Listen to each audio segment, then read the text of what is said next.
দর্শক দেখতে পাচ্ছেন একজন জেলে কিভাবে পদ্মা নদীতে জাল ফেলে ইলিশ মাছ ধরছে। তরতাজা ইলিশ মাছ। এই ইলিশ মাছগুলো আসলে পদ্মার সবচেয়ে বড় বৈশিষ্ট্য পদ্মা নদীর। আমরা অনেকে বলে থাকি পদ্মা নদীর ইলিশ।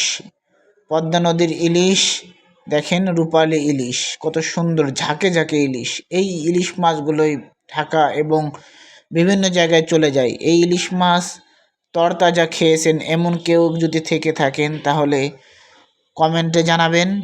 এবং এই জেলেরা এই নদী থেকে কিভাবে মাছ ধরছে দেখতে পাচ্ছেন। এই মাছগুলো তারা কত সুন্দর ইলিশ মাছ, নাইম ভাই, যেই রূপালী ইলিশ, তাজা ওয়াও, বাহারি ইলিশ।